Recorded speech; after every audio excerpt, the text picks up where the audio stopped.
So hello friends, welcome back. Kerala ബ്ലാസ്റ്റേഴ്സിന് ഇത്തവണ ഒരു പുതിയ പരിശീലകനാണ്. അതുമായി ബന്ധപ്പെട്ട കാര്യങ്ങൾ, ടാക്ടിക്സും ഗെയിം സ്റ്റൈലും എങ്ങനെയായിരിക്കും അദ്ദേഹം ഇവിടെ കളിക്കാൻ പോവുക, ഇതൊക്കെ അറിയാൻ നമുക്ക് വളരെയധികം ക്യൂരിയോസിറ്റി ഉണ്ട്. അതിന് വേണ്ടിയിട്ട് ഒരു 23 മിനിറ്റ് അടങ്ങുന്ന ഒരു വീഡിയോ നമ്മുടെ ചാനൽ തന്നെ ചെയ്തതുമാണ്. പക്ഷേ അത്ര സമയം കൊണ്ട് ഒരു കോച്ചിനെ പറ്റി പൂർണ്ണമായിട്ട് മനസ്സിലാക്കാനോ എങ്ങനെയായിരിക്കും ഇദ്ദേഹം ഇവിടെ കളിക്കാനൊന്നും നമുക്ക് കംപ്ലീറ്റ് ആയിട്ട് പറയാൻ പറ്റില്ല. പക്ഷേ എങ്കിലും മാക്സിമം കാര്യങ്ങൾ കവർ ചെയ്യാൻ നമ്മൾ ആ ഒരു വീഡിയോയിൽ ശ്രമിച്ചിട്ടുണ്ട്. പക്ഷേ അതിൽ ഒരുപാട് നമ്മൾ ഫോക്കസ് ചെയ്യാതിരുന്ന അല്ലെങ്കിൽ ഒരുപാട് നമ്മൾ കാണാതിരുന്ന ഒരു കാര്യമാണ് പ്ലേ മേക്കർ അല്ലെങ്കിൽ നമ്പർ 10 റോള് ഇദ്ദേഹം എങ്ങനെ ഉപയോഗിക്കുന്നു എന്നുള്ളത്. അത് അദ്ദേഹം പ്രീവിയസ് സീസൺസിൽ ഉപയോഗിച്ചിട്ടുള്ള 3-4-3 ആണെങ്കിലും 4-3-3 ആണെങ്കിലും 4-4-2 ആണെങ്കിലും അവിടെയൊന്നും ഒരു ഡെഡിക്കേറ്റഡ് റോള് ഒരു പ്ലേ മേക്കറിന് വരുന്നില്ല, ഒരു നമ്പർ 10 റോള് വരുന്നില്ല. കേരള ബ്ലാസ്റ്റേഴ്സിൽ അഡ്രിയൻ ലൂണ എന്ന് പറയുന്ന നമ്മുടെ ഫോറിൻ പ്ലേയേഴ്സിൽ ഇപ്പോൾ ഉറപ്പായിട്ടും അടുത്ത സീസണിൽ കാണുമെന്ന് പറയാൻ പറ്റുന്ന ഒരു പ്ലെയർ അഡ്രിയൻ ലൂണയാണ്. അദ്ദേഹത്തെ എങ്ങനെയായിരിക്കും ഈ ഒരു കോച്ച് യൂസ് ചെയ്യുക, അങ്ങനെ യൂസ് ചെയ്തിട്ടുണ്ടെങ്കിൽ അത് ഏത് രീതിയിലായിരുന്നു എന്ന് അറിയാൻ വേണ്ടിയിട്ട് ഒരു ക്യൂരിയോസിറ്റി നമുക്കും ഉണ്ടായിരുന്നു. സോ അതിന് വേണ്ടിയിട്ട് നമ്മൾ വീണ്ടും ഈ പറഞ്ഞ മാച്ചുകൾ ഒന്നുകൂടി കണ്ടു, പ്ലേ മേക്കറായിട്ട് കളിച്ചിട്ടുള്ള പ്ലേയേഴ്സിനെ ഫൈൻഡ് ചെയ്തു, ആ പ്ലേയേഴ്സിനെ എങ്ങനെയാണ് ഉപയോഗിച്ചിട്ടുള്ളത്, അവർക്ക് കൊടുക്കുന്ന റോളുകൾ എന്തൊക്കെയാണ്, ഇത് നമ്മൾ നോക്കിയിട്ടുണ്ടായിരുന്നു. അതിൽ ഏറ്റവും കഴിഞ്ഞ സീസണിൽ,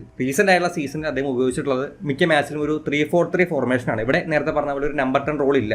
പക്ഷെ ആ ടീമിലേക്ക് നമ്മൾ നോക്കുകയാണെങ്കിൽ അവിടെ ഒരു അറ്റാക്കിംഗ് മിഡ്ഫീൽഡർ എന്ന കാറ്റഗറിയിൽ വരുന്ന ഏകദേശം 4 പ്ലേയേഴ്സ് ഉണ്ടായിരുന്നു. ജേഴ്സി നമ്പർ 9, 36, 7, നമ്പർ 10 ഈ 4 പ്ലേയേഴ്സാണ് അറ്റാക്കിംഗ് മിഡ്ഫീൽഡർ കാറ്റഗറിയിൽ ഉണ്ടായിരുന്നത്.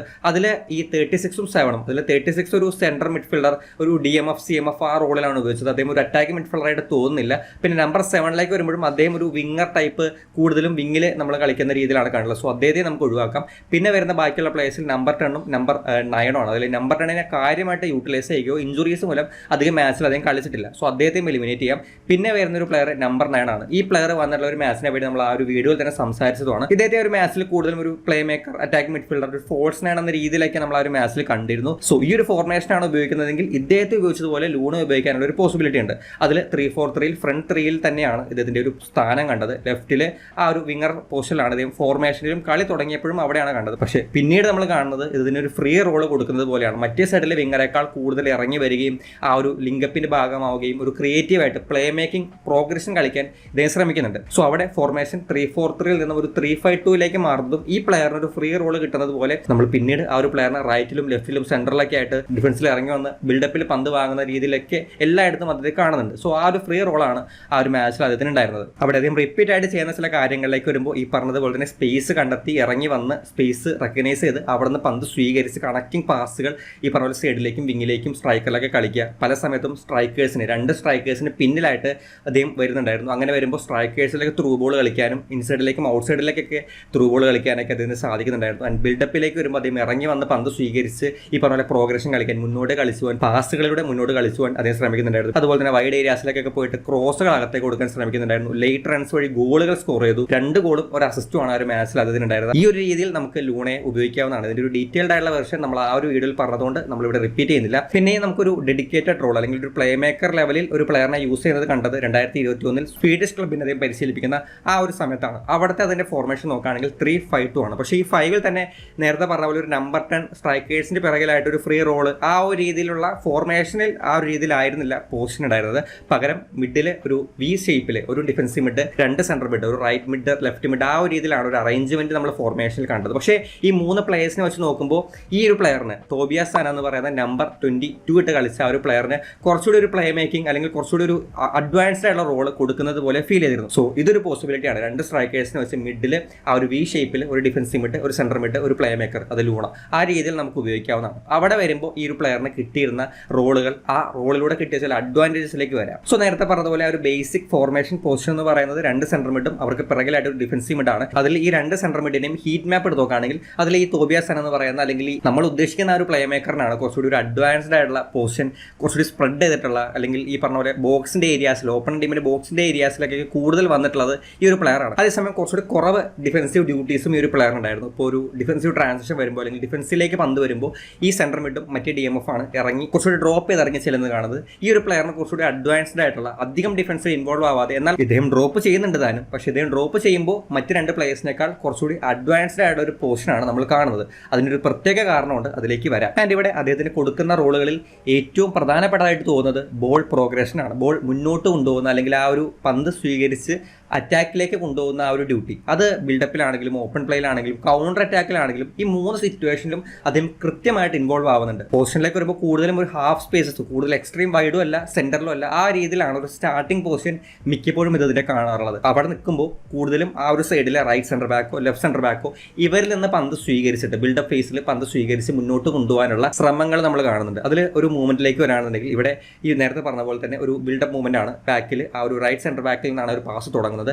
അവിടെ റൈറ്റ് സെന്റർ ബാക്കിലേക്ക് പന്ത് എത്തുമ്പോൾ ഇദ്ദേഹം ഡ്രോപ്പ് ചെയ്ത് ഇറങ്ങി വന്ന് ആ ഒരു പന്ത് സ്വീകരിക്കാൻ വേണ്ടിയിട്ട് ഇറങ്ങി വരുന്നത് കാണാം. അങ്ങനെ ഇറങ്ങി വന്ന് പാസ് സ്വീകരിച്ച ശേഷം പിന്നീട് അവിടെ ഒരു ബാക്ക് പാസിലേക്കോ സ്പേസ് ഉള്ളതുകൊണ്ട് പുറയിലേക്കോ കളിക്കാൻ അദ്ദേഹം തയ്യാറാവുന്നില്ല. നേരെ മുന്നോട്ട് കൊണ്ടുപോയി ക്യാരി ചെയ്യാണ് അദ്ദേഹം ചെയ്തത്. ക്യാരി ചെയ്ത് ആ ഒരു റൈറ്റിലെ റൈറ്റ് ബാക്ക് അല്ലെങ്കിൽ വിങ് ബാക്കിലേക്ക് പാസ് കൊടുത്ത് റിട്ടേൺ പാസ് സ്വീകരിച്ച് ഒരു 1-2 കളിച്ച് പാസ് സ്വീകരിക്കുന്നു. വീണ്ടും ആ ഒരു മുന്നോട്ട് പോയി ഒരു ഹാഫ് സ്പേസസിനോട് ചേർന്ന് മുന്നോട്ട് പോയിട്ട് ഒരു ക്രോസിലേക്ക് അദ്ദേഹം കൊടുക്കുന്നുണ്ട്. ഇതേ പാറ്റേണിലുള്ള ഒരുപാട് മൂവ്മെന്റ്സ് നമുക്ക് കാണാം. ഈ ഹാഫ് സ്പേസസ് റൈറ്റ് മിഡ് അല്ലെങ്കിൽ ലെഫ്റ്റ് മിഡ് ആ ഒരു പോസ്റ്റിൽ അദ്ദേഹം വരുമ്പോൾ അവിടെ കൂടുതൽ കോമ്പിനേഷൻ കളിക്കാൻ സാധിക്കുക ആ സൈഡിലുള്ള ഫുൾ ബാക്ക് അല്ലെങ്കിൽ വിങ്ങറായിട്ടാണ്. അദ്ദേഹമായിട്ട് പന്ത് കൊണ്ടുപോകുന്നതോ അല്ലെങ്കിൽ അദ്ദേഹം പാസിംഗ് പ്രോഗ്രഷൻ വെച്ചിട്ട് പന്ത് അപ്പുറത്തേക്ക് എത്തിക്കുന്ന ഒരു റോൾ അതിന് കാണുന്നുണ്ട്. സോ ബിൽഡപ്പിൽ വളരെ ഇമ്പോർട്ടൻ്റ് ആയിട്ടുള്ള ഒരു റോൾ ഈ രീതിയിൽ അതിന് വരാറുണ്ട്. ആൻഡ് എപ്പോഴും ആ ഒരു വിങ്ങിലേക്ക് മാത്രമല്ല, ചില സിറ്റുവേഷൻസിൽ ആ മിഡിലെ മറ്റൊരു സെൻട്രൽ മിഡ്ഫീൽഡറിനെയും കൂടി യൂട്ടിലൈസ് ചെയ്തുകൊണ്ട് അവർ തമ്മിൽ പാസ് കളിച്ചിട്ട് പന്ത് മുന്നോട്ട് കൊണ്ടുപോകുന്ന രീതിയും കാണുന്നുണ്ട്. ആൻഡ് ഇവിടെയൊക്കെ നമുക്ക് ഓവറായിട്ട് പറയാൻ പറ്റുന്ന കാര്യം ആ ഒരു ബോൾ മുന്നോട്ടേക്ക് എത്തിക്കുക എന്ന് പറയുന്ന ബേസിക് റോളാണ് ഇവിടെ അതിനുള്ളത്. ഇത് ബിൽഡപ്പിൻ്റെ കാര്യമാണ്. അതല്ലാതെയുള്ള ഓപ്പൺ പ്ലേ സിറ്റുവേഷൻസിൽ കൂടുതലും അദ്ദേഹത്തെ ഈ ഒരു സംഭവം തന്നെയാണ് കാണുന്നതെങ്കിലും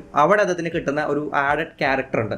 അത് മെയിനായിട്ട് ഫ്ലെക്സിബിലിറ്റിയാണ്. ഫ്ലെക്സിബിലിറ്റി എന്ന് പറയുമ്പോൾ നമ്മുടെ മനസ്സിലേക്ക് ആദ്യം വരുന്ന മുഖം അത് ലൂണയുടെ തന്നെയായിരിക്കും. ലൂണയ്ക്ക് ഇവാൻ്റെ സിസ്റ്റത്തിൽ അങ്ങനെ ഒരു പ്രത്യേകിച്ച് പൊസിഷനൊന്നും ഉണ്ടാവാറില്ല. അദ്ദേഹം എല്ലായിടത്തും ഓടി നടന്ന് ഒരു ബംഗാളിയെ പോലെ പണിയെടുക്കുന്ന ഒരു രീതിയാണ് നമ്മൾ കണ്ടുള്ളത്.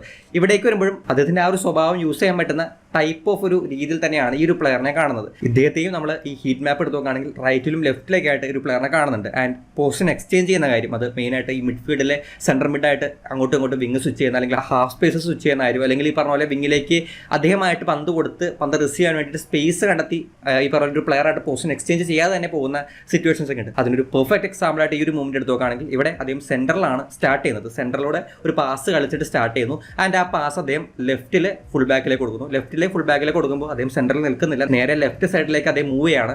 അവിടെ നിന്ന് റിട്ടേൺ പാസ് സ്വീകരിക്കുന്നുണ്ട്. റിട്ടേൺ പാസ് സ്വീകരിച്ച് നേരെ ഇൻസൈഡിലേക്കാണ് അദ്ദേഹം വരുന്നത്. ഇൻസൈഡിലേക്ക് വന്ന് ഇപ്പുറത്തെ ഫുൾ ബാക്കിന് റൈറ്റ് ഫുൾ ബാക്കിന് പാസ് കളിക്കുന്നു.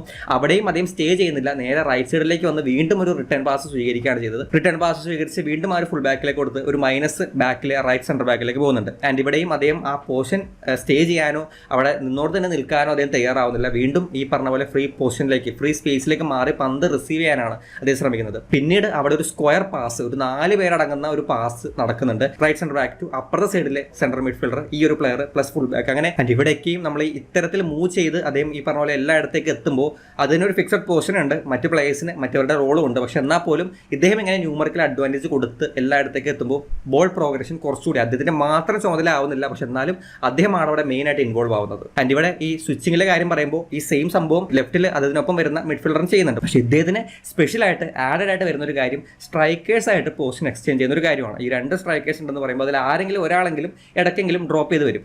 ആരെങ്കിലും ഡ്രോപ്പ് ചെയ്ത് കഴിഞ്ഞാൽ ആ പോർഷൻ കവർ ചെയ്യുന്നത് അല്ലെങ്കിൽ ആ പോർഷനിലേക്ക് ഇദ്ദേഹം പോകുന്നത് നമ്മൾ കാണുന്നുണ്ട്. അതുകൊണ്ടാണ് നേരത്തെ പറഞ്ഞ പോലെ ബോക്സിനകത്തുള്ള പ്രസൻസും ബോക്സിൻ്റെ ആ ഒരു ഏരിയയിൽ അറ്റാക്കിൻ്റെ ഇടയിൽ കൂടുതൽ പ്രസൻസ് ഈ ഒരു സെൻട്രൽ മിഡ് അല്ലെങ്കിൽ ഈ റൈറ്റ് മിഡ് ആയിട്ട് കളിക്കുന്ന പ്ലേ മേക്കറിനും വരുന്നു എന്ന് പറഞ്ഞത്. ഇങ്ങനെ കളിക്കുമ്പോൾ അതിന് കുറച്ചുകൂടി ബോക്സിൻ്റെ ഏരിയാസിലേക്ക് വരാനും ഗോൾ സ്കോറിംഗ് സിറ്റുവേഷൻസിലേക്ക് എത്താനും സാധിക്കുന്നുണ്ട്. ഈ ഒരു പ്ലെയർ ആ ഒരു സീസണിൽ സ്കോർ ചെയ്തിട്ടുള്ളത് 7 ഗോളുകളും 5 അസിസ്റ്റാണ്. Totally 12 goal contribution. ലൂണയ്ക്ക് ഒത്ത എതിരാളി എന്ന് പറയാൻ പറ്റുന്ന രീതിയിൽ ആ സീസണിൽ ആ ഒരു പ്ലെയർ ആ ഒരു ടീമിനെ ഹെൽപ്പ് ചെയ്തിട്ടുണ്ട്. ആൻഡ് ആ ഒരു ടീമിലെ ആ ഒരു സീസണിലെ എല്ലാ മാച്ചിലും 90 മിനിറ്റും ഈ ഒരു പ്ലെയർ കളിച്ചിട്ടുണ്ട്. സോ ഇമ്പോർട്ടൻ്റ് ആയിട്ടുള്ള ഒരു പ്ലെയർ തന്നെയായിട്ടാണ് മിക്കായേൽ ഈ ഒരു പ്ലെയറിനെ യൂസ് ചെയ്യുന്നത്. ആൻഡ് ഇതുപോലെ തന്നെ അതിന് കൃത്യമായ രീതിയിലുള്ള ഒരു റോളുള്ള ഒരു സിറ്റുവേഷൻ ആയിട്ട് കണ്ടത് കൗണ്ടർ അറ്റാക്കിലാണ്. നമ്മുടെ കോച്ചിനെ പറ്റി കൗണ്ടർ അറ്റാക്ക് വളരെയധികം ഇമ്പോർട്ടൻ്റ് ആണെന്ന് പറഞ്ഞിട്ടുണ്ടായിരുന്നു. ആൻഡ് ഇവിടെ നമ്മൾ ആദ്യമേ ഒന്ന് പകുതി വെച്ച് നിർത്തിയൊരു കാര്യം ഉണ്ടായിരുന്നു. ഈ ഡിഫൻസീവ് ഫേസിലേക്ക് പോകുമ്പോൾ ഈ ഒരു പ്ലെയറിന് കിട്ടുന്ന ഒരു അഡ്വാൻസ്ഡ് ആയിട്ടുള്ള പൊസിഷൻ, അവിടെ അദ്ദേഹം അത് ചെയ്യുന്നത് കൗണ്ടർ അറ്റാക്കിന് റെഡി ആയിട്ട് നിൽക്കാൻ വേണ്ടിയിട്ടാണ്. എപ്പോഴൊക്കെ പന്ത് റിസീവ് ചെയ്യുന്നുണ്ടോ അവിടെ ഈ 2 ഫ്രണ്ടിലെ സ്ട്രൈക്കേഴ്സിനെ കണ്ടെത്താൻ വേണ്ടിയിട്ട്, ത്രൂ ബോളിലൂടെ കണ്ടെത്താൻ വേണ്ടിയിട്ട് ഈ ഒരു പ്ലെയർ അഡ്വാൻസ്ഡ് ആയിട്ട് പൊസിഷൻ ചെയ്യുന്നതാണ്.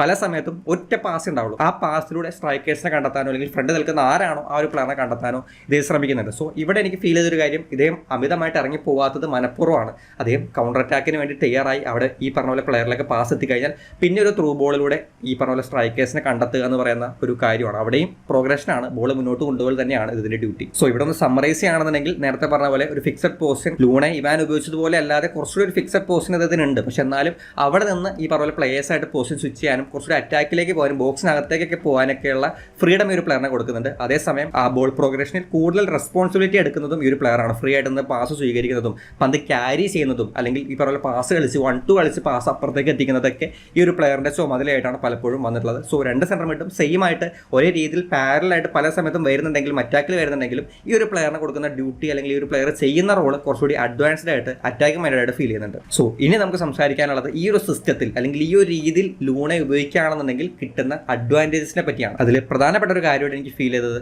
ഈ സിസ്റ്റത്തിൽ ലൂണ വരികയാണെന്നുണ്ടെങ്കിൽ കഴിഞ്ഞ സീസണുകളിലേതുപോലെ പട്ടിപ്പണി അതിന് എടുക്കേണ്ടി വരില്ല എന്നുള്ളതാണ്. കാരണം നമ്മുടെ ഫോർമേഷനിൽ തന്നെ അതിന് സപ്പോർട്ടായിട്ട് ഇപ്പുറത്തൊരു സെന്റർ മിഡിനെ കാണുന്നുണ്ട്. റോളുകളിൽ ഡിഫറൻസ് ഉണ്ട്. ഈ പറഞ്ഞ പോലെ അറ്റാക്ക് മൈൻഡഡ് ആണ്. പക്ഷെ എന്നാൽ പോലും ഒരു ഡിഫൻസീവ് മിഡിന്റെ കവർ ഉള്ളതുകൊണ്ട് കുറച്ചുകൂടി സപ്പോർട്ട് ചെയ്യാൻ ഒഫൻസിൽ സപ്പോർട്ട് ചെയ്യാൻ മറ്റ് CMFന് സാധിക്കും. അവിടെ നമ്മൾ വിപിൻ ഉപയോഗിച്ചാലും ഫ്രെഡി ഉപയോഗിച്ചാലും ദാനിഷ് ഫാറൂഖിനെ ആണെങ്കിലും ഇവിടെ അധികമായിട്ട് ഡിഫൻസിലേക്ക് കോൺസെൻട്രേറ്റ് നിൽക്കാതെ മറ്റ് സിസ്റ്റത്തെക്കാൾ കൂടുതൽ ലൂണയ്ക്ക് സപ്പോർട്ട് കൊടുക്കാൻ ഈ പറഞ്ഞ സെൻട്രൽ മിഡിന് സാധിക്കും എന്നുള്ളതാണ്. അതുകൊണ്ട് തന്നെ എല്ലാ ബാധ്യതയും അറ്റാക്കിലേക്കുള്ള എല്ലാ ബാധ്യതയും ലൂണയ്ക്ക് മാത്രമായിട്ട് പോകുന്നില്ല എന്നുള്ളത് ഇതിലൊരു അഡ്വാൻറ്റേജ് ആണ്. അങ്ങനെയുള്ള സപ്പോർട്ട് കിട്ടണം, അതാണ് മെയിനായുള്ള ഫാക്ടർ. അങ്ങനെ സപ്പോർട്ട് കിട്ടിക്കഴിഞ്ഞാൽ ലൂണ ഈ പറഞ്ഞ പോലെ എല്ലായിടത്തും ഓടിച്ചെന്ന് അറ്റാക്കിലേക്ക് പോകുന്ന പന്തുകളുടെ മുഴുവൻ ചുമതല അദ്ദേഹത്തിലേക്ക് പോകുന്നില്ല. പക്ഷെ എന്നാലും അവിടെ നിന്നിട്ട് അതിന് ഫ്രീ റോൾ പോലെ ഫ്ലെക്സിബിൾ ആയിട്ട് കളിക്കാനൊക്കെ പറ്റും. കഴിഞ്ഞ കുറച്ചധികം സീസണുകളായിട്ട് ഈ പറഞ്ഞ പോലെ മാടിനെ പണിയെടുപ്പിക്കുന്നത് പോലെ ലൂണയെ പണിയെടുപ്പിക്കാറുണ്ട്. അത് ഒരു പരിധി വരെ ഒഴിവാക്കാൻ സപ്പോർട്ട് കിട്ടിക്കഴിഞ്ഞാൽ ഈ സിസ്റ്റത്തിൽ സാധിക്കും എന്നുള്ളതാണ് ഒന്നാമത്തെ അഡ്വാൻറ്റേജ്. രണ്ടാമത്തേത് ഹാഫ് സ്പേസസിൽ ഒരു പ്ലേ മേക്കറിനെ പ്ലേസ് ചെയ്യുമ്പോൾ അതിൽ നിന്ന് കിട്ടുന്ന ചില അഡ്വാൻറ്റേജ് ആണ്.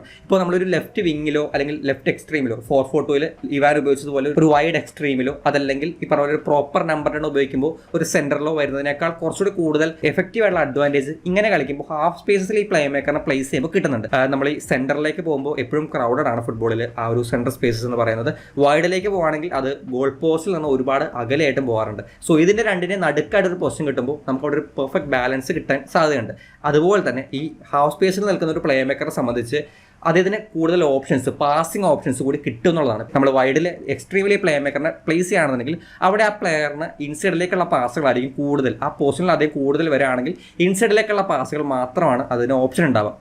സോ ആ പാസുകളോ അല്ലെങ്കിൽ ആ ക്രോസുകളോ പ്രെഡിക്റ്റബിൾ ആയിട്ട് മാറാനുള്ള ചാൻസസ് ഉണ്ട്. അതേസമയം ഹാഫ് സ്പേസിലേക്ക് വരുമ്പോൾ അതിന്റെ രണ്ട് സൈഡിലും റൈറ്റിൽ ഈ പറഞ്ഞ പോലെ വൈഡിൽ വരുന്ന പ്ലേയേഴ്സ് ഫുൾ ബാക്ക് ആയിരിക്കാം, ആ ഒരു സൈഡിൽ ഓവർലാപ്പ് ചെയ്യുന്ന സ്ട്രൈക്കർ ആയിരിക്കാം, ആ ഒരു പ്ലെയർ ഉണ്ടാവും. സെന്ററിൽ ഇപ്പുറത്തെ സൈഡിലും സൈഡ് വൈസ് റൺസ് നടന്ന സ്ട്രൈക്കറും ഫ്രണ്ടിൽ നിൽക്കുന്ന പ്ലേയേഴ്സ് ഉണ്ടാവും. ഒരു പ്ലേ മേക്കറിനെ സംബന്ധിച്ച് അതിന്റെ 360 ഡിഗ്രി ഓപ്ഷൻസ് ഉണ്ടാവുക എന്ന് പറയുന്നത് അതിനെ സംബന്ധിച്ച് ഒരു ലക്ഷറിയാണ്. സോ ആ ഒരു ലക്ഷറി ഈ ഒരു സിസ്റ്റത്തിൽ കിട്ടുമെന്നുള്ളതാണ് രണ്ടാമത്തെ അഡ്വാൻറ്റേജ്. ഇനി മൂന്നാമത്തേത് ഈ ഗോൾ സ്കോറിംഗ് ഓപ്പർച്യൂണിറ്റീസ് ആണ്. നേരത്തെ പറഞ്ഞ പോലെ 7 ഗോളും 5 അസിസ്റ്റും ആ ഒരു പ്ലെയർ ആ ഒരു സീസണിൽ കൊടുത്തിരുന്നു. ഇതേ പ്ലെയറിനെ മറ്റൊരു സീസണിൽ മറ്റൊരു സിസ്റ്റത്തിൽ ഉപയോഗിച്ച് കഴിഞ്ഞപ്പോൾ ഗോളുകളുടെ എണ്ണവും അസിസ്റ്റുകളുടെ എണ്ണവും വലിയ രീതിയിൽ കുറഞ്ഞിട്ടുണ്ട്. ലേറ്റ് റൺ വഴി സ്കോർ ചെയ്യാൻ പറ്റുന്ന ചാൻസസ്, പ്രീ അസിസ്റ്റ് തുടങ്ങിയ കാര്യങ്ങളിലെ നമ്പേഴ്സിൽ ഇതിന് മുന്നോട്ട് കയറി വരാൻ പറ്റും. ഈ പറഞ്ഞ ലോങ് റേഞ്ച് ഷോട്ടുകൾ എടുക്കാം, സ്ട്രൈക്കേഴ്സിനെ കണ്ടെത്താം. അത്തരത്തിലുള്ള ഗോൾ സ്കോറിംഗ് സിറ്റുവേഷൻസിലേക്കും ഗോൾ സ്കോറിംഗ് നമ്പേഴ്സിലേക്കും എത്താൻ ഇതിന് സാധിക്കും. സോ ലൂണയ്ക്ക് ഒരു പെർഫെക്റ്റ് ആയുള്ള ഒരു സിസ്റ്റമായിട്ട് അതിനും ഈ പറഞ്ഞ ഗോൾ അടിപ്പിക്കുക ആ ഒരു സംഭവമാണ് ചെയ്യാൻ ഇഷ്ടം.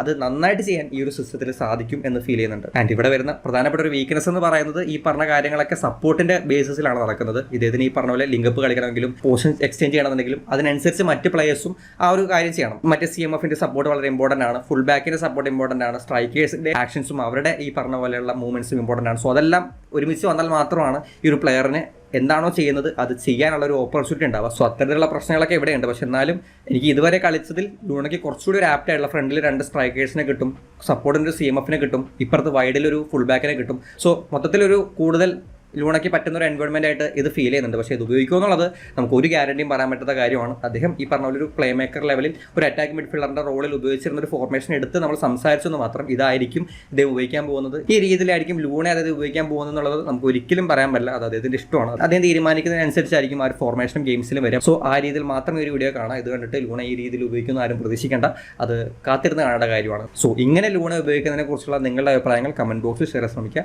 നമുക്ക് എന്തായാലും മറ്റു വീഡിയോയിൽ കാണാം. ബൈ.